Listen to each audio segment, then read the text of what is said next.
Hello people and welcome back to ProRevenge. Please click like, subscribe and the bell icon for more videos from me. This will also help me out a lot and means that I'll be motivated to make more videos. You can always unsubscribe if you want, so please just click the subscribe button. Thanks and hope you enjoy the video.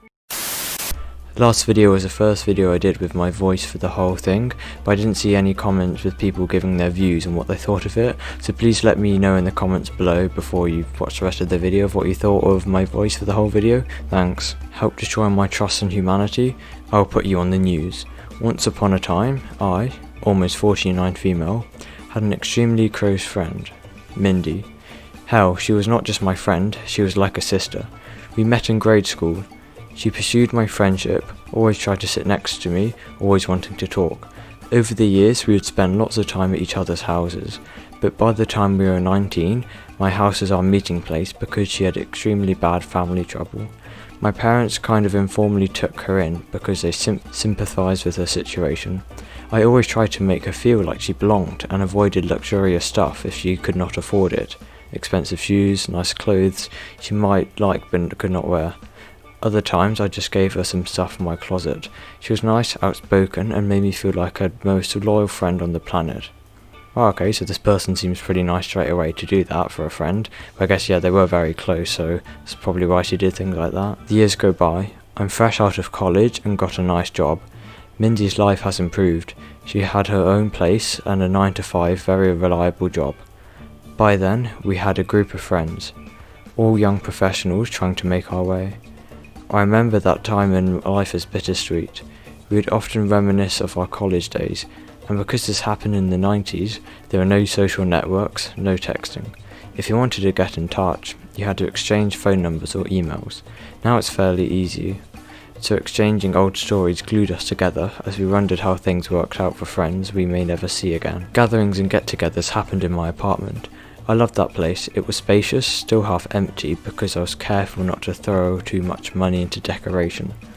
Around those days, Mindy began to look sickly and quite not herself. I was worried and loved her to death.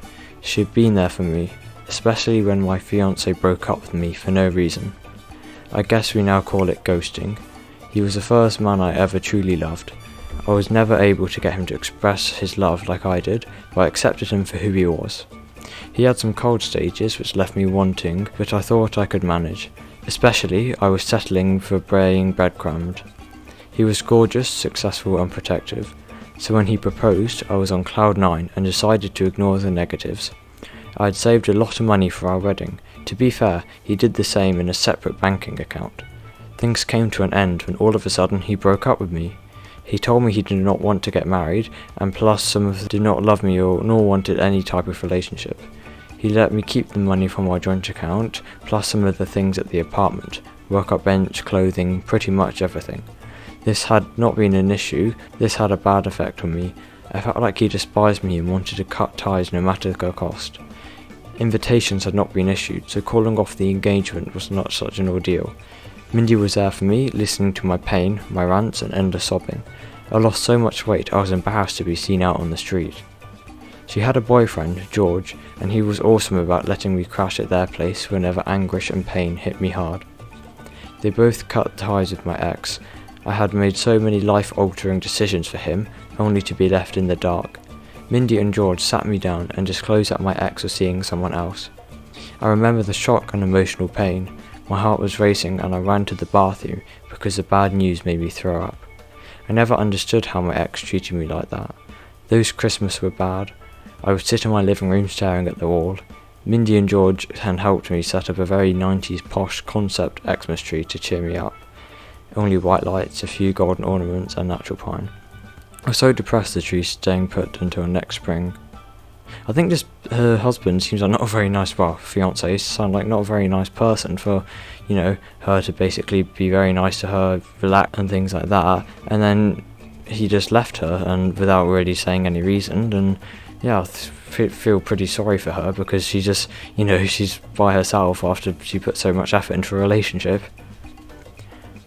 By summer, Mindy broke some devastating news. She was terminally ill. I was so angry, she didn't deserve this.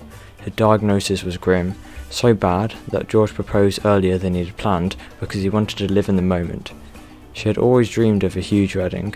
It was her obsession. We'd go into bridal shops and try as many dresses as possible when we were teenagers. The wedding of her dreams is now out of the question. Her family would not pitch in. She'd left the home on very bad terms, and George could not pay for it on his own. George is now barely out of medical school and up to his neck in debt. I decided to pay for her wedding. It would be a small event, but I'd make sure the decorations and her dress were as dreamy as she always wanted. I still had the money. I saved everything for my wedding, and as financially risky or stupid as it may have sounded back then, I was sure those final days of Mindy would be worth gold when she was gone. Her illness made me realise that there are worse things in this life other than being unceremoniously dumped by my ex. I threw myself into it. I was also happy and hopeful, as Mindy was able to go to her chemo sessions by herself without becoming too sick. She also looked much better than other patients. Our group of friends also helped her a lot. There was not a day when someone would not bring her groceries or help pay for a random utility bill as she was now out of work. I had initially offered to help her set up a better health insurance plan, but she declined. Pay attention to this, more on this later. So I decided not to intrude and give her the fairy tale wedding, or as close to it that I could, that she wanted. She had picked a nice rental dress and tiara. The floors was to accommodate her taste and create an indoor garden. The venue would be my apartment. The baker had been retained for his tier 6 wedding cake. There would be 35 people, with tables, an aisle, and a musician to play some music. We could not do the loud disc jockey thing. Now back to the insurance issue. My first job was as a junior sales executive for a health insurance company. There was a legal dispute against another insurer, and I was called in by the court to be a witness. As I was getting cleared to enter the building, I saw my ex. My stomach, I immediately thought, courtroom wedding. By the time I reached for the elevator, he had already vanished. That messed up my day. I relieved the lack of closure all over again. I could not let it go. I contacted a good friend who I knew was doing her law internship at the court district. She helped me by checking any legal records regarding my ex. No court wedding. I was relieved. I know it sounds silly, but there was a fraud claim and he was the plaintiff. I didn't make much of it because it was strange. He was very smart and getting screwed out of his money sounded too uncharacteristic. I wanted to help Mindy and tried to set her up with a good insurance plan. I knew it was difficult given that companies treat terminal patients as money dumping risks. I pleaded my old boss and he searched her name, but she was not in the company database. Maybe she was using a different insurer, but that was odd because she clearly told me that what her insurance company was. I'd felt guilty because I was kind of snooping. Things were normal for a month until a friend at the courthouse broke some disgusting news. The defendant in my ex's lawsuit was my best friend, Mindy. She asked me if I knew anything about it. I had no idea or clue. She then disclosed that the case had become popular gossip among courtroom clerks because my ex had fallen for a complicated Cupid scam. As it turned out, Mindy and my ex had an illicit love affair behind George's back and mine. It spanned a full year, and she was not out of work. She had been fired for embezzlement and larceny, stealing from her employer. I didn't know that she kept moving apartments, but I thought she'd been trying to save on rent, so she kept looking for cheaper and cheaper places. She moved around towns in the same city. First she took my ex's money for some investment, and she used her former employer's credibility for it. Never got too many details. Then she got at him to help her with her medical bills and scammed him out of close to $20,000. Her illness was fake. I avoided her for a week. I hired a PI to get whatever I could, without much hope, as their affair had ended. The PI managed to help me get some closure. His name was on her lease for a small studio. Everyone in the building thought they were a couple. It was their love nest and it was 2 hours away. I never suspected anything, for apparently he had been lying to me about his actual working hours. He had also helped cover for her car payment at least 6 times in a year. She had my ex as her sugar daddy. She'd seen me cry, puke, curl on my bed, and had broken the news that he had someone else, herself. Oh, okay, so this story's gotten pretty deep. How could you do that after her friend was so nice to her, when they were growing up, and not only that, but they were friends for many years, and then she cheats with her husband, and then scams some other people too, and then is not a nice person by the sounds of it. My ex seemed salty over the fact that she had chosen to stick with George. It was simple maths. My ex was very successful, but George, although not wealthy yet, had become a physician and was spoken for to start a small practice with a potential partner. She upped and left and cheated him out of money along the way. Apparently my ex figured out she'd been lying about her condition.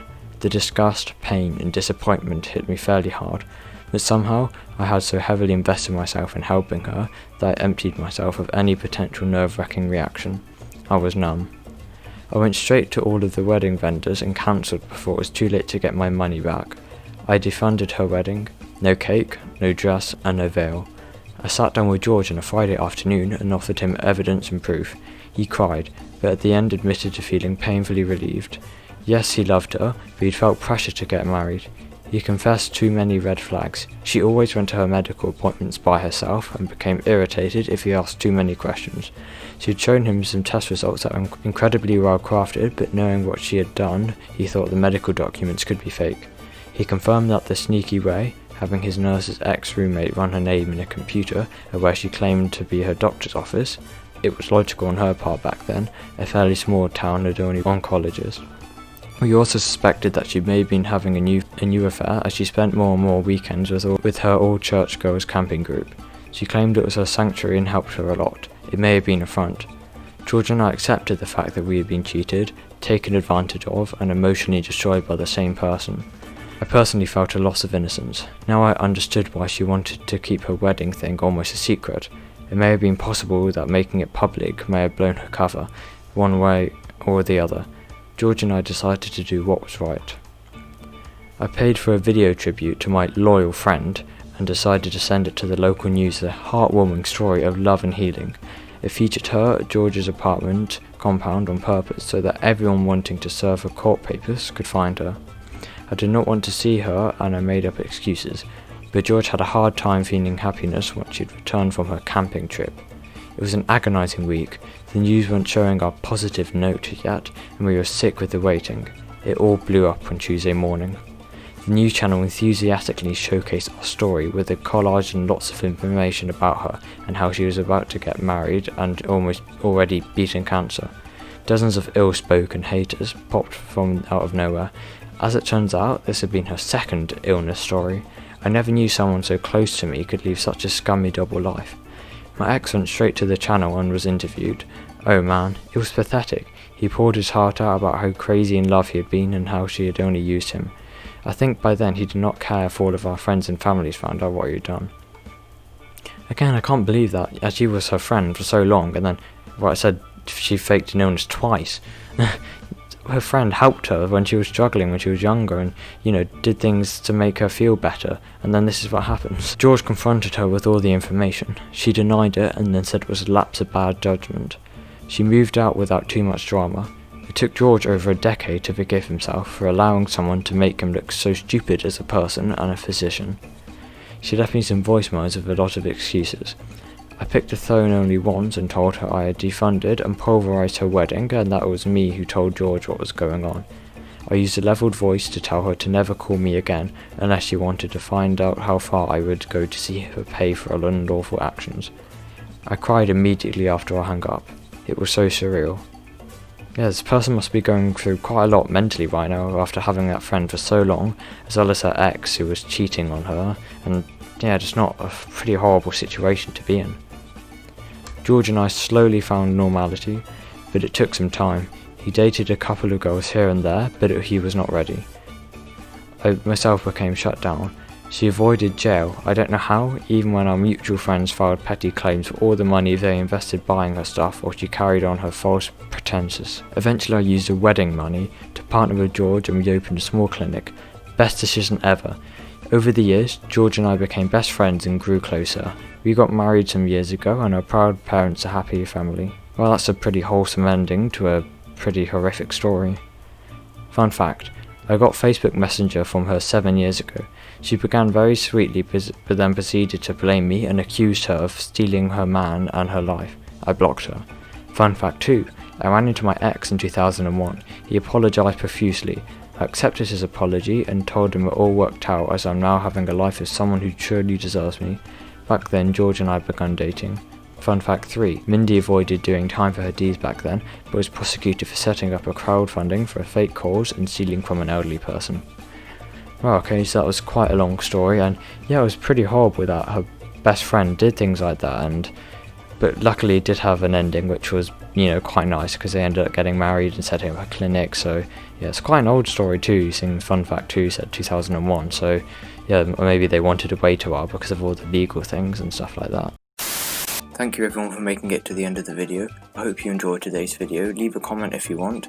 Please make sure to like, subscribe and click the bell icon for more videos. I have lots of other videos on my channel too, which should be on the screen right now, so please give them a watch. Thanks and bye.